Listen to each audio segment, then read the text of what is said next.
this is Terry from Generically Yours, and today's video, I had asked on Twitter everybody's thoughts on what kind of video I should do. I had several choices up, I did a poll, and the winner was a get to know me video. So I thought about it all day, and I decided to go ahead and do a video that I knew I was going to have to cover from the minute that I started this channel, because it's a very large part of my life, and I already touched on it, I think, in a couple other videos, but I'm going to actually go into it in depth in this one. And that would be my love of Harry Potter. If you have watched any of my other videos, you may have seen the My Obsession video, and that one gave an entire tour of my Harry Potter collection. If you have not yet seen it, go ahead, go back and watch it. There's a lot. I will put a link to that one in the description. So basically, I'm going to cover why I love Harry Potter so much. It's, like I said, I think I touched on parts of it in a different video. Let me go back and tell you everything. When I was younger, I did not like reading. Hated it with a fucking passion. I absolutely hated it, did not want to do it, didn't want to do it for school, didn't want to do it for anything. A cousin of mine was reading a book, and she told me about it in school, and the more she said and the more she talked about it, the more I thought, you know what, that could be a book maybe I could get into. I, kind of kept it in my head, and me, my mother, my father, and my sister were all out at Walmart, where I grew up, and we were shopping, and of course I happened to go into the books because even though I never really liked reading, I liked looking at the covers, as stupid as that sounds. I don't know, I guess it was just hoping that I would like reading at some point. I went in there and I happened to find the first Harry Potter book that it just stuck out to me, and I'm like, oh, that's the one my cousin was telling me about. So I picked it up, took it over to my father, and I said, hey, can I get this? And of course their reaction was like, Terry wants a book? Oh my god, okay, yeah, let's get this for you. I started it, read it straight through pretty much, couldn't put it down. Wanted the second one almost immediately after, and of course I got into it after there was already a few out, so I lucked out that way. So I read book 1, and then I went to go try to find book 2 and book 3, and we went to the bookstore, and they had book 2 and book 4, no book 3. I was with my mother, and she said, you know what, go ahead and get books 2 and 4, and we'll find book 3. Okay, no problem. We went to Virginia, where I have other family in Virginia, so we went on vacation. Of course, everybody in my family knew Terry hates reading, Terry hates reading. When we were telling my aunt and uncle about my newfound love of reading and what series it was, we went to a mall or something, I think the same day, and I had found book 3. And of course, my parents didn't necessarily have extra money because it was hardcover. They didn't have extra money to get it for me. But they're like, well, at least we know, it is out, it exists, it's still on the shelves, so that's a good thing. But my aunt was actually like, if this is the book that's got Terry reading, I'm gonna buy it for her. She bought it. So I had books 1 through 4 finally. I had already read book 2 and had to wait for book 3 because I refused, as stubborn as I am, to read them out of order. I went back and read them. And then after that, it was kind of like a love affair. I just couldn't get enough. I absolutely loved it, so on and so forth. And then my cousin and I found out that they were making movies. And this was shortly after we had discussed how there should be movies. To us, it was like, oh my god, awesome, we were just talking about this. We were gearing up for it. I had a countdown on my fucking wall, crossing off the days. Then this is where the story gets more difficult. The movie was set to come out November 16th, 2001. And gearing up for it, my cousin and I were really excited, and my mother never really liked going to the movies, so my father said, I'll take you, no problem, I'll take you. So I'm like, awesome, so of course, counting down the days. About a month or 2 before,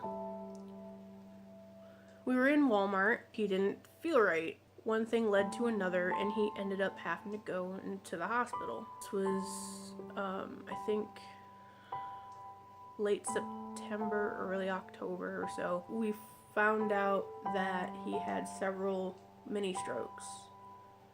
And he ended up in a hospital a state away. He was in Vermont, where we were in New York at the time. He was a vegetable, pretty much. We don't know to this day if he could hear. We think he could see. He couldn't move. His eyes could only move up and down. He couldn't feel. So seeing as my father was in the hospital, my cousin and I and another friend of ours decided to still go to the movie, because we knew that my father wouldn't want me to miss out on the movie because of how important it was to me. So we made plans to go see the movie. The day that the first Harry Potter movie came out, the house I grew up in had a basement, and I had the basement room. The washer and dryer were downstairs, so I was getting my clothes out of the dryer, and I heard the phone ring upstairs. I heard my mother walk over to it, heard her pick it up, heard her side of the conversation. I heard her voice break. I knew what happened. I heard her hang up the phone. She walked over to the top of the stairs, and she called down to me, "Terry." I said, "Yeah." I was trying my hardest not to cry, because I was in that state of shock and disbelief, hoping that what my brain had put together was wrong. She said that was the hospital. "Your father passed away at 2:30 this morning. They didn't want to call us and wake us up in the middle of the night to tell us." She asked, "Do you still want to go to school?" Now this is the part that some of you may not understand. It's a big part of the story, and I'm going to explain it the best way I can. Like I said, my friends and I had made plans to go see the Harry Potter movie because my father wouldn't be able to take me.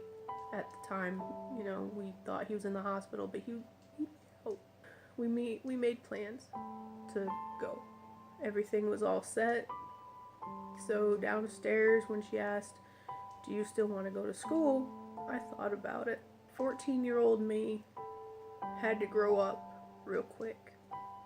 I had to think logically. I had to make choices and help make decisions that no 14-year-old should have to. But I've always been logical. I've always thought forward. Standing down there, I thought about it. And I thought to myself, if I don't go to school, if I stop, if I just let my life stop at this speed bump, if I just freeze up, if I stopped for this, what would the rest of my life be like? I would always stop at everything that life would throw at me, like every part of life, every normal part of life, death, sorrow, any kind of tragedy. I knew that this could be how I live the rest of my life. And did I want to be the type of person that was able to be strong and keep going forward? Or did I want to be the person that would stop and get stuck and not move forward with anything? I decided that I wanted to be the type of person that could keep going, that could be strong. I decided to go to school. I decided to go through the school day. I told my friends what happened. of course, they asked, do you still want to go to the movie? I thought about it. I said, yes, I do. Let's go in my father's memory. My cousin, my other best friend, decided to stand next to me in my choice and be there for me when I needed them the most. My other best friend's mother worked at a florist shop, and she called the school to talk to my best friend, and she told him, I don't know if you know or not, I don't know if Terry's told you, but her father passed away today. And he said, I know. And his mother asked, are you still going to go see Harry Potter? And he said, yes. And his mother tried to talk him out of it. She tried saying, Terry needs to be with her family. Terry, needs space right now. And he said, Terry's my best friend. Right now she needs me. And it's important for her to go see this movie for her father. I'm going. So my friends and I went through the school day. And it's weird looking back on it because I know I went to school and I can remember bits and pieces of it. Like, I can remember in gym class they just let me shoot a basketball at the hoop the entire period. But I couldn't tell you anything else. I couldn't tell you what anybody else said to me that day. I couldn't tell you anything. When I got off the bus, we went to go see the movie. I was half excited to see the movie and half really sad. Because I knew, even then, that from that point on, Harry Potter was going to mean so much more to me. And it does. To me, it's not just a book. To me, it's not just movies. To me, anytime I see anything Harry Potter, it reminds me of my father. It reminds me of how he was there for me.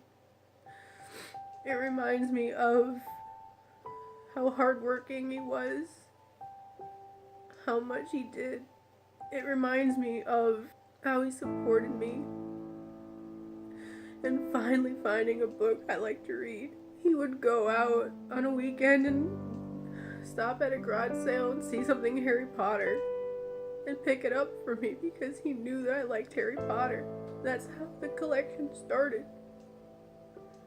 And over the years, it's grown. It'll be 17 years this year that he's been gone. And I found out a couple months ago that the next movie in the Harry Potter franchise, Fantastic Beasts 2, it's coming to theaters November 16th, the exact day that my father passed away 17 years ago. And you know where I'll be, and you know why. A lot of times I still feel like that 14-year-old girl, just waiting for her daddy to come home from work. And over time it's gotten easier, but the pain will never go. Anyone who's lost a parent or someone close to them, they know this pain. It doesn't fade. But sadly, your memories do. You slowly realize that you can't recall their voice as clearly. Their face and your memory starts to fade, and pictures become more and more important. I think that's another reason why I cling so much to Harry Potter, is because it's like a lasting memory. Sorry guys, I had to cut for a second, but basically that's why Harry Potter means so much to me. That's why I can never part with my collection. It's like it's a part of me. It's a large part of who I am. And that's why. Thank you for watching. It means a lot to me. and thanks for taking the time to get to know me a little bit better.